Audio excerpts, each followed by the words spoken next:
ఓం విఘ్నేశ్వర నమః.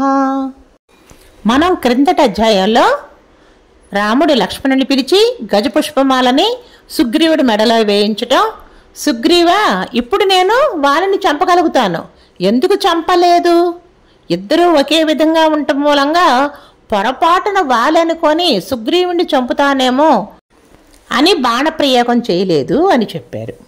దీనిలోని అర్థం మనం తెలుసుకుందాం. ఇందులో పరమరహస్యం ఉంది. భగవంతుడు దగ్గరికి శరణాగతి చేయడంలో చాలా తేడా ఉంది. ఇందులోని పరమరహస్యం తెలుసుకుందాం, అర్థం తెలుసుకుందాం. ఎప్పుడైనా భగవంతుడిని మనం ఏం చేయాలి?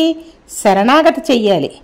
సుగ్రీవుడు ఉపాసన చేశాడు, తాను వాళ్ళని సంహరిస్తానని రాముడు ప్రతిజ్ఞ చేసినా కూడా సుగ్రీవుడు నమ్మలేదు. రాముడికి ఎన్నో పరీక్షలు పెట్టాడు, ఆ పరీక్షలకు నిలబడితేనే అప్పుడు నమ్మాడు. ఇప్పుడు రెండవసారి వాళ్ళ మీదకి యుద్ధానికి వెళుతున్న సుగ్రీవుడికి రాముని మీద పూర్తి నమ్మకం ఉంది, విశ్వాసం ఉంది. వెనకాల నా రామచంద్రమూర్తి ఉన్నాడు అని ముందుకు నడిచి వెళ్తున్నాడు. మనం ఒక్కొక్కటి చదువుతుంటే, ఒక్కొక్కటి మీరు తెలుసుకుంటూ ఉంటే మనకి ఎన్నో విషయాలు మన జీవితంలో జరిగినవన్నీ కూడా కనిపిస్తున్నాయి. వారు అట్లా నడుస్తూ ఉంటే ఒక అందమైన వనం కనిపించింది. సుగ్రీవా, ఈ వనమేమిటి అని రామచంద్రమూర్తి అడిగాడు. రామా, ఇక్కడ సప్తజనులనే 7 ఋషులు ఉండేవాళ్ళు. ఆ 7 తలల కిందకి కాళ్ళు పైకి, చెట్లకు పెనవేసుకొని కాళ్ళు పైకి అలా తపస్సు చేసేవాళ్ళు, గాలినే భుజించేవాళ్ళు. అట్లాగా 700 సంవత్సరాలు తపస్సు చేస్తే ఇంద్రుడు వచ్చి వాళ్ళని శరీరంతో సహా ఇంద్రలోకానికి తీసుకువెళ్ళారు.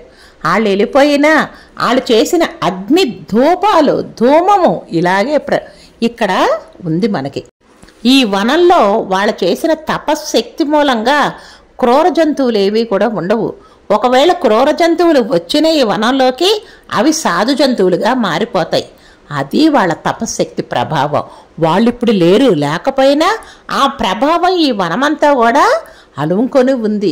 ఒక్కసారి రామలక్ష్మణులు మీరిద్దరూ కూడాను ఈ వనాన్ని చూసి నమస్కరించండి అన్నాడు. రామలక్ష్మణులిద్దరూ కూడా ఆ సప్తజనుల మహర్షి యొక్క, ఆ 7 మహర్షుల యొక్క ఆశ్రమం వైపు తిరిగి నమస్కారం చేశారు. నమస్కారం చేయగానే ఒక గొప్ప ఉత్సాహం వచ్చింది. రఘువంశంలో ఉన్న వారందరూ కూడాను మహర్షులకి పూజించడంలో చాలా ముఖ్య పాత్ర వహిస్తారు. వీరందరూ కూడా ఋషులు కానీ, పెద్దవాళ్ళు కానీ, మహర్షులు కానీ కనిపించినప్పుడు వాళ్ళకి వందనం చేయడం, వాళ్ళకి సేవలు చేయడంలోనే తరిస్తారు. అట్లాగే రాముల వారు ఆ ఆశ్రమం వైపు చూసి అంజలి ఘటించారు. సుగ్రీవుడు వాలి ఉన్న చోటకు వచ్చాడు. రారా వాలి, బయటికి రా అని గట్టిగా అరిచాడు. వాలి గబగబా బయటకు వచ్చేస్తున్నాడు. తార ఇదేమిటి, సుగ్రీవుడు ఇప్పుడే కదా వెళ్ళిపోయాడు, మళ్ళీ తిరిగి యుద్ధానికి పిలుస్తున్నాడేమిటి అని అనుకుంది. తార గురించి తెలుసుకుందాం. తార సుషేణుడు కుమార్తె. సుషేణుడికి ఎలా జన్మించింది? ఒకసారి సుషేణుడికి దేవతలతో యుద్ధం చేశాడు. ఆ యుద్ధం యొక్క సృజనాత్మక శక్తి చూసి దేవతలు ఆశ్చర్యపోయారు. చాలా యుక్తులుగా, శక్తిగా ఆయన యుద్ధం చేశాడు. ఆ యుద్ధ శక్తిని వాళ్ళు మెచ్చుకున్నారు, చూసి సంతోషించారు. సంతోషించి నీకు ఒక గొప్ప కుమార్తెనిస్తున్నానయ్యా, ఆమె అపురూప సౌందర్య రాశి, అప్సరసలా ఉంటుంది, అటువంటి కుమార్తెను నీకు పుడుతుంది అని అన్నాడు. పుట్టడంలో గొప్పతనం కాదు, బాహ్య సౌందర్యం గొప్పతనం కాదు, కానీ ఆవిడ బాహ్య సౌందర్యంతో పాటు అంతః సౌందర్యం కూడా ఉంటుంది, మంచి బుద్ధి ఉంటుంది, అటువంటి కూతురు నీకు పుడుతుంది అని చెప్పని అన్నాడు. సుషేణుడికి కూతురు జన్మించింది, యుక్త వయస్సురాలు అయ్యింది. సుషేణుడు తారకి సంవరం ప్రకటించాడు. ఆవిడ ఎవరిని కోరుకుంటే వారినిచ్చి వివాహం చేస్తానన్నాడు. తార వెళ్ళి వాలి మెడలో దండ వేసింది. ఎందుకంటే అప్పటికే వాలి వానర సామ్రాజ్యానికి అంతటికీ ప్రభువు కనుక ప్రభువుని ఎంచుకుంది, పట్టమహర్షి అయ్యింది.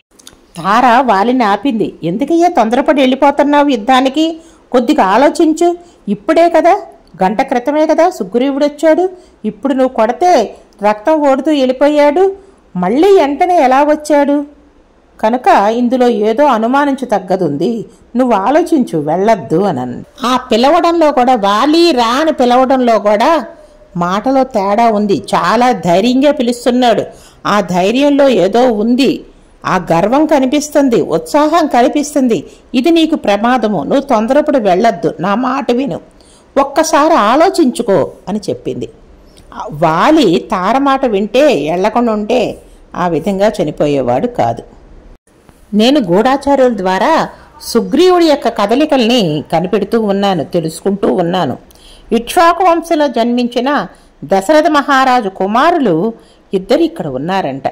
వాళ్ళకి బాణాలు తొడిగితే లక్ష్యాన్ని కొట్టడం తప్పితే అది గురి తప్పడం అనేది జరగదు. అంతటి గొప్ప విలుకారులు. ఆ రామలక్ష్మణులతోటి సుగ్రీవుడి స్నేహం చేశాడంట. ఇవన్నీ కూడా గూఢాచారుల విషయాలు తెలుసుకొని అంగదుడికి చెప్పారు. అంగదుడు నాకు చెప్పారు, ఇక్కడ రామలక్ష్మణులు కూడా పొంచి ఉండొచ్చు, నువ్వు ఎళ్ళవద్దు, నువ్వు బుద్ధిబలాన్ని ఉపయోగించు అని చెప్తూనే ఉంది. సుగ్రీవుడు నీ తమ్ముడు కనుక యువరాజు పట్టాభిషేకం చెయ్యి, ఇద్దరూ కలిసి రాజ్యాన్ని పరిపాలించుకోండి, అప్పుడు ఎంత బాగుంటుంది.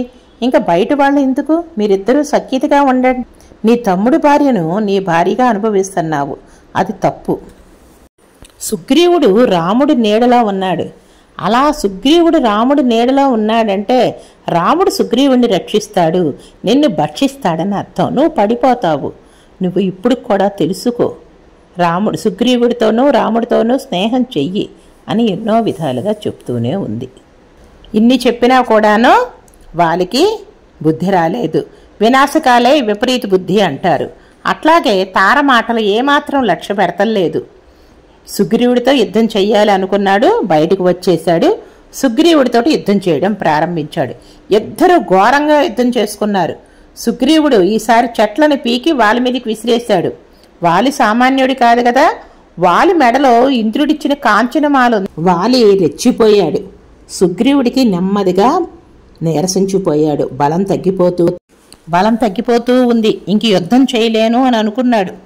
అప్పుడు సుగ్రీవుడు రాముణ్ణి మనసులో తలుచుకొని సంపూర్ణ శరణాగతి చేశాడు. మళ్ళీ రాముడి గురించి ఆలోచిస్తున్నాడు. రాముడు కనపడపోతే ఏంటి, తన మెడలో గజపుష్పమాలుంది. రాముడు వాలిని తప్పకుండా కొట్టి తీరతాడన్న నమ్మకం ఉంది. సంపూర్ణ శరణాగతిలో తాను పూర్తిగా ఆ ధ్యానం చేస్తూ తన మనస్సంతా రాముడి మీద అర్పించాడు. జై శ్రీరామ్.